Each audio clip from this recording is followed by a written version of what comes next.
So, My Hero Academia chapter 313 has officially released, and let me just say, oh my gosh, because in this video, we're going to go over the most likely, most anticipated, most impactful, and most outrageous thing that happened in this most recent chapter, and it is the reveal of the third OW user's quirk, and that's what we're going to talk about in this video. So, let's get into it. Hit that intro!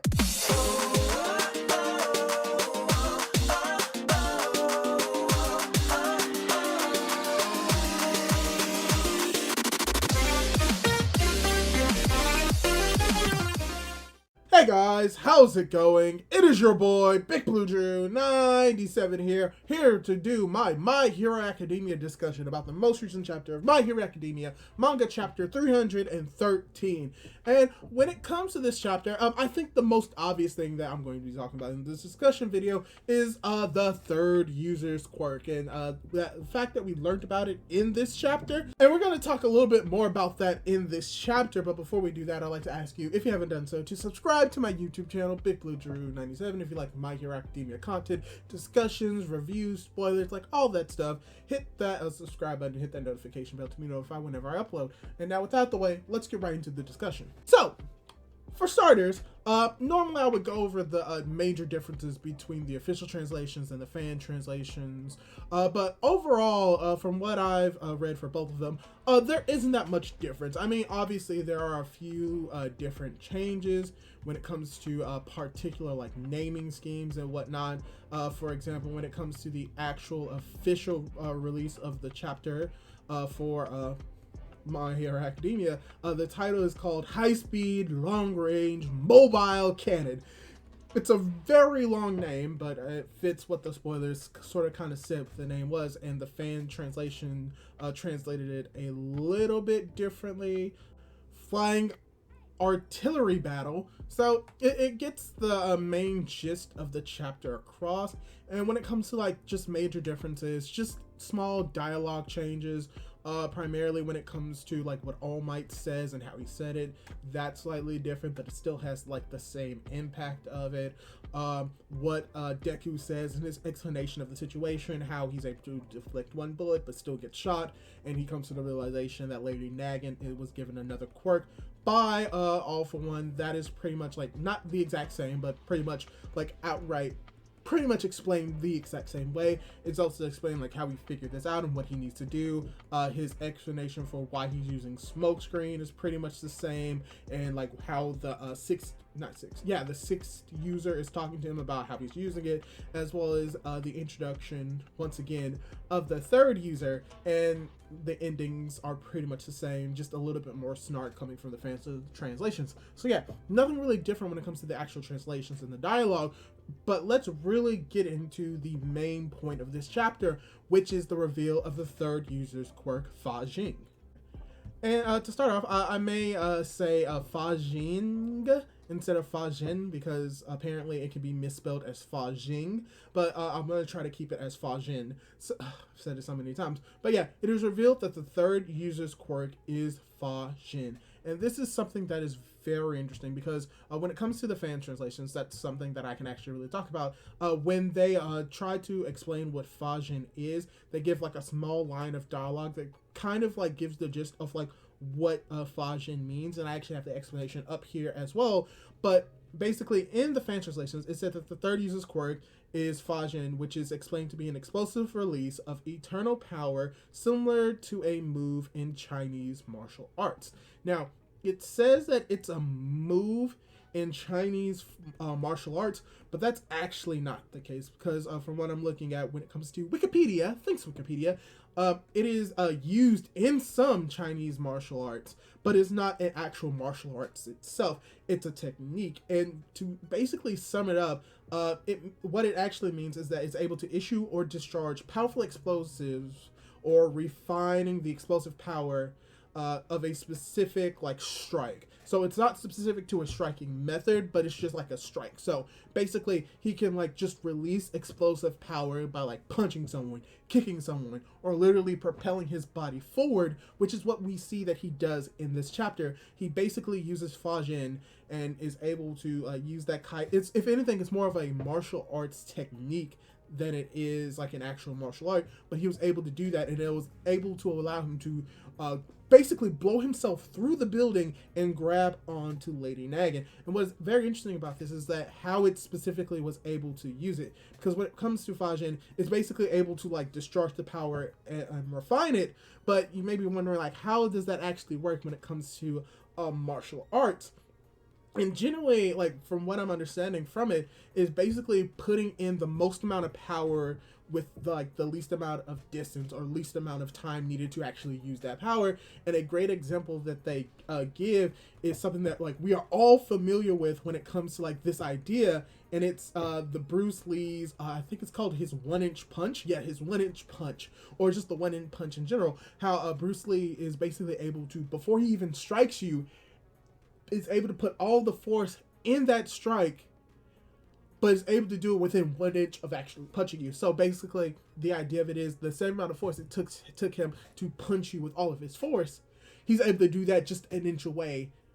And that's basically what like Fajin, more specifically the Jin inside of Fajin means, because the actual Jin in Fajin actually means power. So basically, if we try to incorporate that into more of like a manga setting, what Deku is doing is using a type of martial arts technique as a quirk to basically amplify his like fighting capabilities. And from how it's shown in this chapter, it's not just like general like power that he gets like from his body and just from striking, but more specifically, so basically it could be summed up as the user building up kinetic energy and using that energy to and releasing it in an explosive burst of speed and power, as we've seen in this chapter. But I think that's actually a little bit more inaccurate when it comes to how it's actually used, because he's not necessarily like using kinetic energy.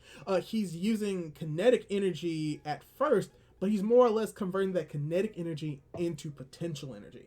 And I think it's best to look at it as he's using kinetic energy to build up potential energy, and using that potential energy as he releases it into the explosive burst of speed and power. Because when you really think about it, if he is using kinetic energy to like increase his power, then what would actually be happening is him like gathering that kinetic energy. He gets more powerful and powerful, but he does it as he's moving, meaning that if he's running faster, the faster he runs, the more powerful he'll be. But in actuality, it will be the faster he runs, his speed will still stay the same, but the energy that he would be gathering would be turned to potential energy that he could eventually use later, which we see that he does. Because in the fight in the chapter, he basically, with the help of using Smokescreen and Black Whip, is able to use Black Whip to basically make distractions and somewhat clones of himself, which gives him enough time to basically get in like position right under Lady Nagin, and then use Fajin, which releases the energy that he stored up and boosts him up to the point where he's able to grab onto Lady Nagin. And that is very cool, because it means that when it comes to this actual quirk, it in its essence doesn't have like actual combat capabilities. As I said, it's more or less like a technique. But the technique itself means nothing unless Deku is able to use it. And I think that this kind of like more or less confirms that when it comes to the last quirk that we don't know, because right now we pretty much know all of Deku's 6 new quirks. We know 5 of the 6. We know the third is Fajin.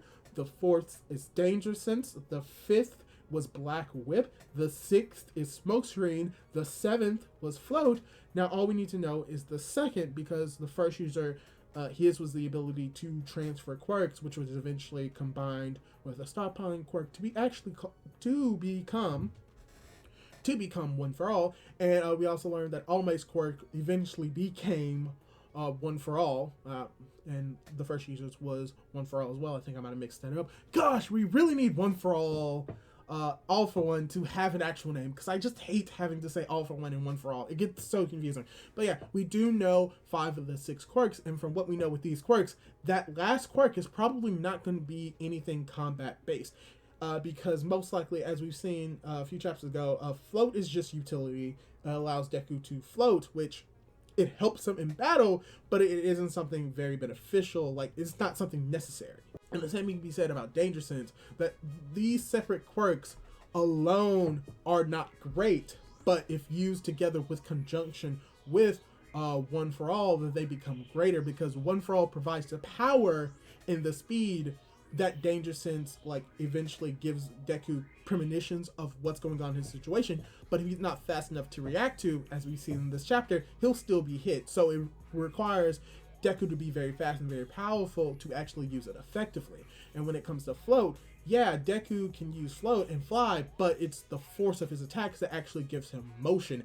As we've seen in this chapter, once again, with Lady Nagin, she has skywalk. She just has the ability to sort of kind of float and walk on the air, but she still needs her sniper rifle quirk to basically push her forward and to push her back. So float doesn't mean anything unless he has something that's able to like move him. And even when it comes to smokescreen, yeah, smokescreen is very effective for creating a distraction, but it cannot be used to physically damage someone. So he has to use, once again, One for All to do damage. As well as when it comes to like Black Whip, I guess.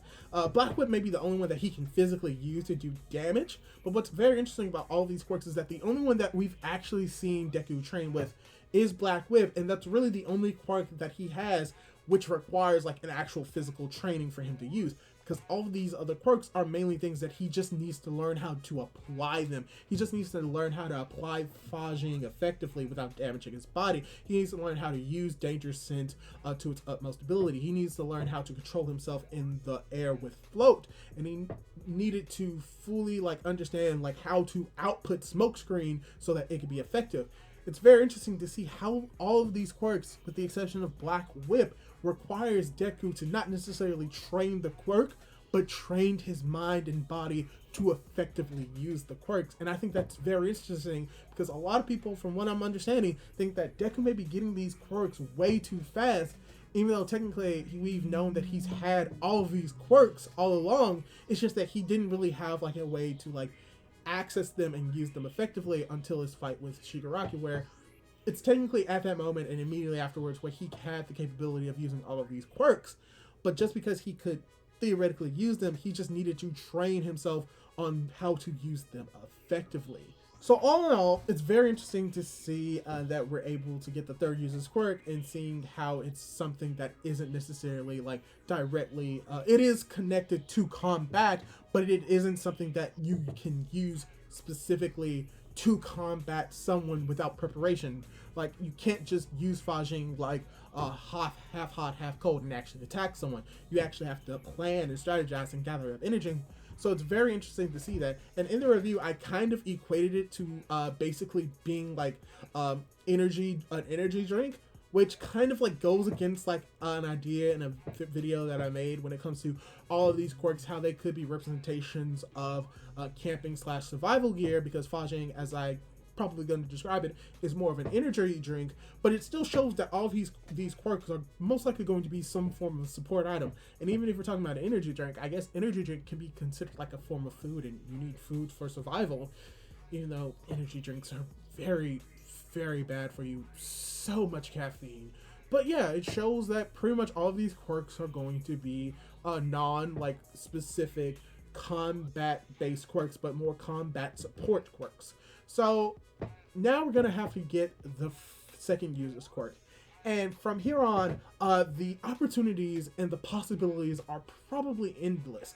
Most likely it's not going to be a very combative quirk that can be used like directly in combat. That's what Black Whip is for. But most likely it's going to have to be a quirk that's going to like augment his body, and it's going to be something that gives him some slight edge that he technically already has, but Deku would have to learn how to use it more effectively. So I'm really looking forward to seeing what this next quirk is going to be, because hey, it could be revealed in this fight, because we've seen in this fight, in the next few fights, we saw last fight, we saw Smokescreen being revealed. This fight saw Fajing being revealed.